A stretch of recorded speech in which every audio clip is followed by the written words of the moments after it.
Om Swastiastu, Assalamualaikum warahmatullahi wabarakatuh, Shalom, Namo Buddhaya, dan salam sejahtera untuk kita semua. Perkenalkan, kami dari kelompok 7A. Di sini kami akan membawakan presentasi terkait dengan materi senyawa beracun dalam bahan pangan. Sebelum itu, izinkan saya untuk memperkenalkan anggota dari kelompok 7A. Yang pertama ada WN Gede Ananta Brahmananda dengan NIM 19016. Kemudian ada Luh Putu Vivin Yurika dengan NIM 19017. Dan Niluh Gede Puspadewi dengan NIM 19019. Baik, untuk mengefisiensikan waktu langsung saja kepada materi. Next.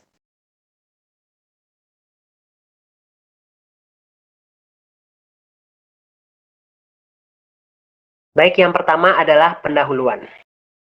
Dalam bahan pangan seringkali terdapat berbagai senyawa kimia yang tidak mempunyai nilai nutrisi. Adanya senyawa kimia tersebut selalu dihubungkan dengan sifat-sifat yang tidak diinginkan dan kadang-kadang beracun sehingga membahayakan kesehatan manusia yang mengkonsumsinya. Senyawa kimia tersebut terdapat dalam bermacam-macam bentuk, dari garam anorganik yang sederhana sampai ke molekul yang besar dan kompleks. Bahaya yang ditimbulkan hanya dapat berupa bahaya keracunan, yang akut atau bersifat menahun dan dapat menimbulkan perubahan sifat atau mutagen. Next. Selanjutnya adalah penggolongan senyawa beracun. Secara garis besar, senyawa beracun dalam bahan makanan dapat digolongkan menjadi 3 golongan, yaitu senyawa beracun alamiah, senyawa beracun dari mikroba, dan senyawa beracun oleh residu dan pencermat. Next.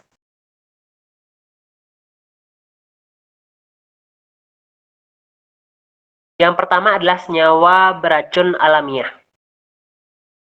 Berbagai macam bahan makanan, baik hewan maupun nabati, seringkali secara alamiah mengandung berbagai senyawa yang bersifat racun. Senyawa beracun yang dapat menimbulkan keracunan akut pada umumnya sudah dikenal oleh masyarakat seperti singkong, cendawan, biji bengkuang, jengkol. Nah, di samping itu beberapa senyawa beracun juga terdapat pada ikan buntal, jenis-jenis karang dan udang, kemudian lain sebagainya. Kandungan senyawa beracun bervariasi menurut jenis dan variasi bahan asal. Nah, walaupun sudah diketahui bahwa suatu tanaman mengandung senyawa yang berbahaya dan dapat meracuni bila dimakan dalam jumlah banyak, karena alasan tertentu tanaman tersebut masih tetap untuk dikonsumsi. Hal ini lebih sering dijumpai di negara-negara berkembang dan akibatnya sering terjadi keracunan massal.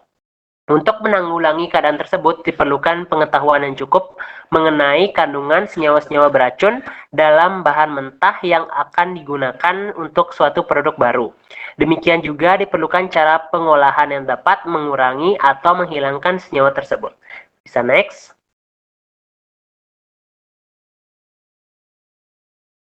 Selanjutnya adalah sianida dalam singkong.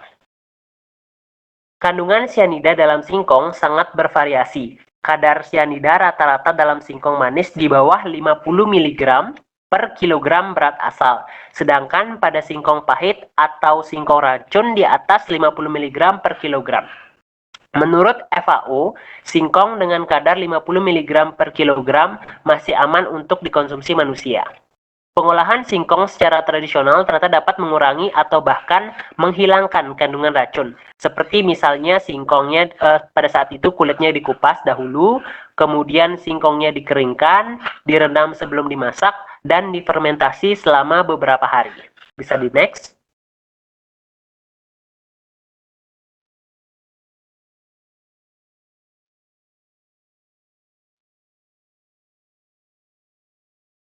Selanjutnya adalah alkaloid dalam kentang. Kandungan alkaloid dalam kentang banyak menyebabkan keracunan pada manusia. Alkaloid merupakan penghambat kerja asetilkolinesterase yang mempengaruhi transmisi impuls syaraf. Kandungan alkohol sangat tergantung kepada varietas, keadaan lingkungan tumbuh, serta kondisi penyimpanan. Biasanya, kandungannya yang terbanyak adalah pada bagian dekat kulit, terutama bagian yang telah menjadi hijau karena terkena sinar matahari. Ekspos pada sinar fluoresen dapat meningkatkan kadar alkaloid. Demikian juga kentang yang sedang berkecambah mengandung alkaloid dalam jumlah yang dapat membahayakan.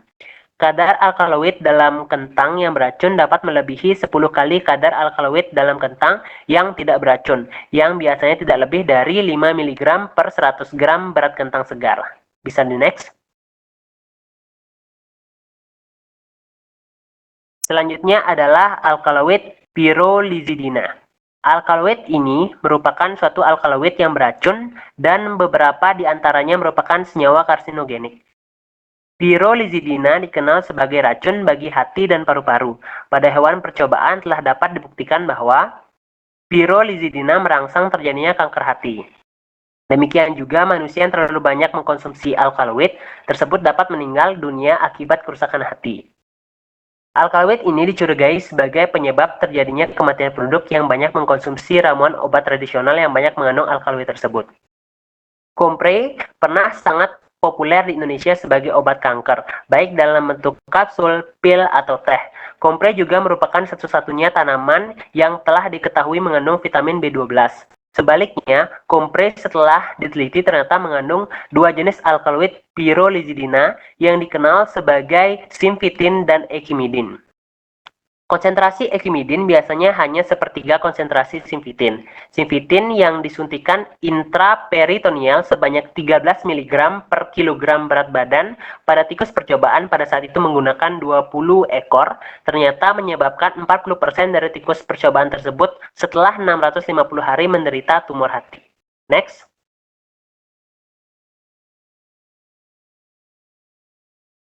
Kemudian ada kafein. Kafein merupakan alkaloid yang terdapat dalam teh, kopi, coklat, cola, dan beberapa minuman penyegar lainnya.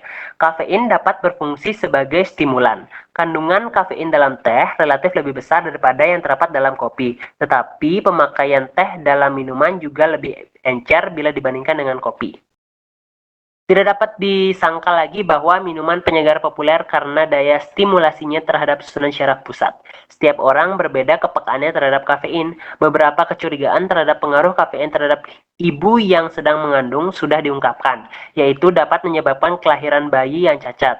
Penelitian terhadap manusia dan hewan belum konklusif hasilnya. Apakah benar dengan konsumsi normal sehari-hari itu dapat mengakibatkan kelahiran bayi yang cacat? Walaupun demikian, karena adanya ketidakpastian dalam penelitian terhadap manusia dan telah adanya bukti yang nyata bahwa beberapa bayi cacat terjadi pada hewan percobaan, kiranya dapat disarankan bagi ibu-ibu yang sedang dan atau mengandung untuk mengurangi konsumsi kafein sehari-hari. Dan next.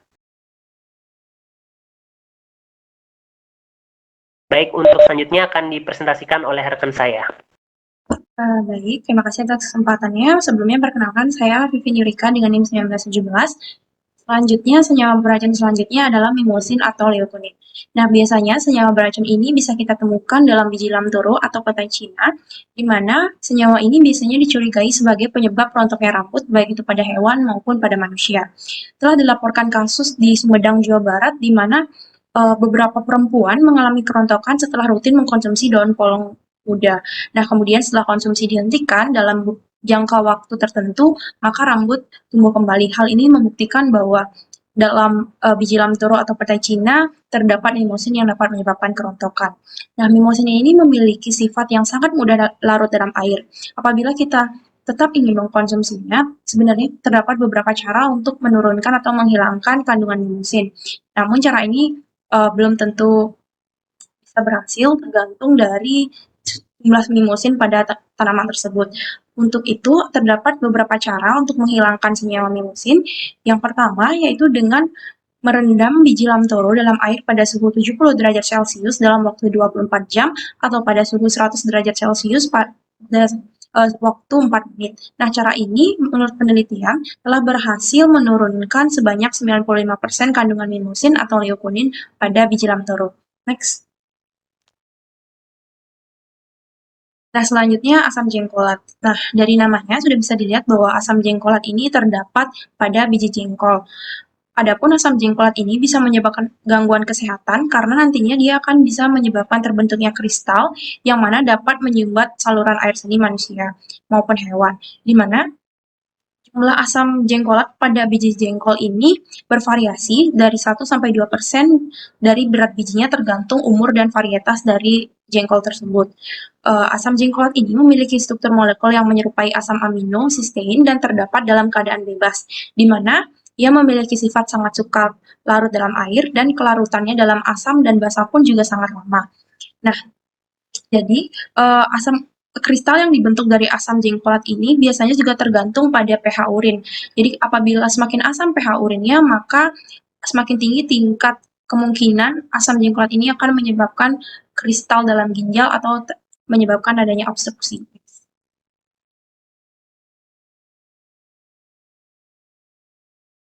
Next. Selanjutnya ada Pachyrizida. Jadi Pachyrizida ini biasanya ditemukan dalam biji bengkuang. Nah, sebelum membahas lebih lanjut, jadi di sini dijelaskan bahwa Pachyrizida ini hanya terdapat pada biji bengkuang. Sedangkan yang biasa dikonsumsi oleh manusia itu adalah umbinya. Jadi umbi dari bengkuang ini tidak berbahaya. Yang berbahaya hanya pada bijinya saja. Biasanya penggunaan biji bengkuang ini digunakan oleh nelayan untuk menangkap ikan. Di mana Pachyrizida ini bisa menyebabkan keracunan yang sangat fatal, yang mana dapat menyebabkan kematian karena kelumpuhan organ pernapasan. Selanjutnya, senyawa selanjutnya yakni saponin. Nah, saponin ini adalah glikosida dalam tanaman yang terdiri atas gugus sapogenin atau triterpenoid, gugus heksosa, pentosa, atau asam uronat. Di mana biasanya saponin ini akan memberikan rasa pahit dan apabila dilarutkan akan berbusa. Saponin ini berbahaya karena dapat menyebabkan hemolisis sel darah merah. Selanjutnya, itu ada senyawa goitrogen. Senyawa goitrogen ini adalah tioglikosida yang bersifat antitiroid. Biasanya bisa kita temukan pada tumbuhan famili biji terbuka atau konifera, di mana pada beberapa tanaman, goitrogen ini akan memberikan rasa pedas.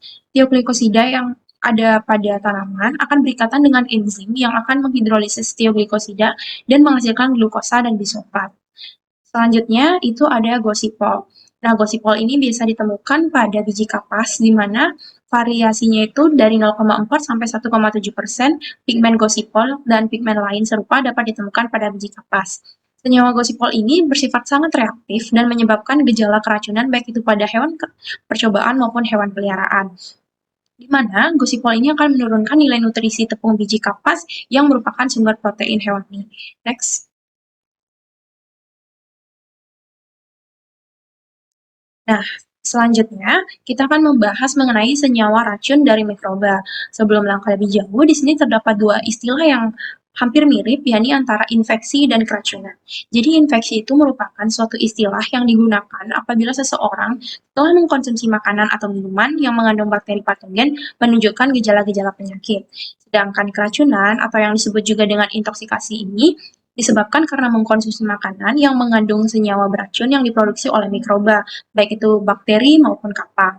Nah, senyawa racun yang dapat menyebabkan intoksikasi atau keracunan dari bakteri seperti misalnya dari bakteri Clostridium botulinum, kemudian Staphylococcus aureus dan Pseudomonas cacovenenas. Senyawa racun dari kapang biasanya disebut dengan mycotoxin, biasanya dihasilkan oleh Aspergillus flavus, Penicillium sp, dan juga beberapa kapang lainnya. Next. Selanjutnya,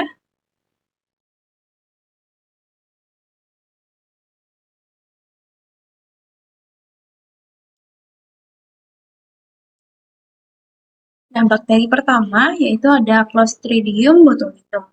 Clostridium botulinum biasanya menghasilkan senyawa beracun yang disebut dengan botulinin. Adapun keracunan yang ditimbulkan akibat mengkonsumsi makanan yang mengandung botulinin disebut dengan botulisme. Biasanya gejala botulisme ini akan muncul dalam waktu 12 hingga 36 jam setelah mengkonsumsi makanan yang terkontaminasi botulinin, di mana gejala-gejalanya itu awalnya akan mengalami gangguan pencernaan yang akut, seperti mual, muntah, dan kemudian pusing. Kemudian pada step selanjutnya akan mengalami pandangan yang ganda, di mana seorang akan melihat benda menjadi seperti berbayang dan terlihat seperti ada dua. Kemudian juga akan mengalami ciri seperti sulit bermenelan dan juga sulit berbicara. Dan yang paling fatal akan menyebabkan kelumpuhan saluran pernapasan dan jantung hingga akhirnya menyebabkan kematian. Di mana adapun korban ini dapat meninggal setelah keracunan dari Clostridium botulinum ini dari waktu 3 sampai 6 hari setelah terkontaminasi. Nah, senyawa beracun botulinin ini merupakan sebuah molekul protein dengan daya keracunan yang sangat kuat, di mana dia bersifat termolabil dan dapat diinaktifkan dengan pemanasan pada suhu 80 derajat Celcius selama 30 menit. Botulinin ini diproduksi oleh beberapa jenis Clostridium botulinum, yakni dari tipe A, B, C, D, E, F, dan G. Namun dari semua tipe itu yang paling berbahaya adalah tipe A dan juga tipe B. Sedangkan pada tipe E dan F, dalam derajat yang lebih lemah juga akan berbahaya bagi manusia. Nah, adapun untuk mengurangi tingkat botulinin dapat dilakukan dengan garam dengan konsentrasi 8% atau lebih, serta pH 4,5 atau kurang dapat menghambat pertumbuhan dari Clostridium botulinum. Next. Selanjutnya itu ada Pseudomonas cocovenenans. Nah, biasanya senyawa ini diproduksi menghasilkan toksoplavin dan asam bongkrek, di mana asam bongkrek ini biasa ditemukan dalam tempe bongkrek. Jadi tempe bongkrek ini merupakan makanan khas dari daerah Banyumas dan Tegal di Jawa Tengah, di mana tempe bongkrek ini merupakan tempe yang dibuat dengan campuran bahan utama yaitu ampas kelapa atau bungkil, di mana pada tempe bongkrek yang jadi atau berhasil, maka dia itu akan kompak dan putih warnanya, namun pada tempe yang gagal, ini dia akan biasanya seperti pada gambar di kiri bawah akan mengalami kecoklatan dan nantinya akan dia ditumbuhi sejenis bakteri Pseudomonas cocovenenans yang bisa menyebabkan toksin. Nah, Pseudomonas cocovenenans ini memerlukan substrat minyak kelapa dan enzim yang diproduksinya ini mampu menghidrolisis lemak menjadi gliserol dan asam lemak, di mana gliserol kemudian akan diubah menjadi toksoplavin dan asam lemaknya, terutama asam oleat, akan diubah menjadi toksin lain yang tidak berwarna yang disebut dengan asam bongkrek. Nah, asam bongkrek inilah yang akan bersifat sangat fatal dan menyebabkan kematian. Hal ini karena toksin tersebut dapat mengganggu metabolisme, kemudian berubah menjadi hipoglikemia, dan pasien dapat meninggal dunia 4 hari setelah dari keracunan asam bongkrek ini. Nah, meski telah dilaporkan berbagai kasus tentang tempe bongkrek ini, namun sampai saat ini masih ada tradisi untuk tetap memakan memakan dari tempe bongkrek ini meskipun sudah beberapa bukti bahwa mengandung Pseudomonas cocovenenans, karena tempe bongkrek ini selain harganya murah juga lezat bagi masyarakat setempat. Nah, biasanya pertumbuhan Pseudomonas cocovenenans ini di laboratorium dapat dicegah pada pH substrat diturunkan menjadi 5,5 atau dengan penambahan garam NaCl pada substrat pada konsentrasi 2,75 sampai 3%. Next. Untuk materi selanjutnya akan dijelaskan oleh teman saya. Terima kasih. Baik, di sini saya akan melanjutkan presentasi mengenai kelompok kami. Yang selanjutnya mengenai Staphylococcus aureus. Merupakan senyawa beracun yang diproduksi oleh Staphylococcus aureus disebut dengan enteroksin, yang dapat berbentuk dalam makanan karena adanya pertumbuhan bakteri. Disebut enterotoksin ini karena menyebabkan gastroenteritis. Staphylococcus aureus dapat ditemukan di lingkungan seperti udara, kotoran, air, dan susu. Pemanasan yang dilakukan oleh proses pemasakan normal tidak akan mampu menginaktifkan toksin tersebut dan akan tetap menyebabkan keracunan. Sumber utama penyebab kontaminasi di makanan adalah individu yang mengolah makanan. Di samping itu juga dapat dari peralatan masak dan lingkungan sekitar. Selanjutnya yaitu mikotoksin dan alfatoksin. Mikotoksin merupakan senyawa beracun yang diproduksi oleh kapang atau jamur. Namun tidak semua kapang memproduksi toksin. Beberapa di antaranya berguna dalam pembuatan tempe, kecap, dan keju. Toksin yang terbentuk akan terdifusi ke dalam makanan sehingga kebiasaan menghilangkan atau mengkerok kapang dapat tetap menyebabkan keracunan. Mitoksin yang terkenal adalah alfatoksin. Alfatoksin merupakan senyawa beracun yang diproduksi oleh Aspergillus flavus. Substrat yang disenangi yaitu kacang tanah, jagung, dan beras yang mengalami kerusakan selama penyimpanan. Yang selanjutnya mengenai residu dan pencemaran. Yang pertama ada pestisida. Pestisida yang termasuk yaitu insektisida, fungisida, dan rodentisida. Sering digunakan untuk mengurangi kerusakan komoditi pangan. Pada komoditi ternak juga sering digunakan untuk meningkatkan pemanfaatan makanan ternak atau dapat meningkatkan hasil ternak, seperti papain untuk daging. Pestisida ini digunakan akan menimbulkan residu pada bahan pangan yang dapat membahayakan konsumen. Oleh karena itu, penggunaannya harus tetap diawasi. Selanjutnya mengenai kontaminasi radioaktif. Kontaminasi radioaktif dapat terjadi pada air dan bahan pangan melalui isotop radioaktif yang terjadi secara alami dari debu radioaktif, baik dari peledakan senjata nuklir atau dari pabrik pembangkit tenaga nuklir. Dua kontaminan radioaktif utama adalah kalium 40 dan karbon 14 yang berturut-turut memiliki waktu paruh 220 juta dan 5.760 tahun. Sumber utama radioaktif terjadi secara alami di permukaan bumi maupun dari sinar-sinar kosmos. Pencemaran radioaktif ini terjadi adanya kehadiran atau pengendapan bahan radioaktif di atmosfer atau lingkungan, terutama ketika terjadi secara tidak sengaja dan dapat menjadi ancaman bagi lingkungan. Yang selanjutnya yaitu kontaminasi merkuri. Keracunan metil merkuri terjadi karena korban memakan makanan yang telah terkontaminasi merkuri. Keracunan merkuri disebut minamata, dengan gejala terasa geli dan panas pada anggota badan, bibir, lidah, kehilangan penglihatan, kesusahan berbicara dan menelan, koma hingga terjadinya kematian. Menurut peraturan pemerintah nomor 74 tahun 2001, merkuri masuk ke kategori bahan berbahaya dengan karakteristik beracun, karsinogenik, dan berbahaya bagi lingkungan. Merkuri organik juga bertanggung jawab terhadap keracunan bahan makanan. Pencegahannya dapat dilakukan dengan tidak mengkonsumsi ikan yang berada di sungai dekat dengan pertambangan emas atau dengan tidak menggunakan produk-produk kosmetik yang berbahan dasar merkuri karena dapat menyebabkan iritasi pada kulit. Baik, sekian presentasi dari kelompok kami. Mohon maaf jika ada kesalahan. Kami tutup dengan terima kasih.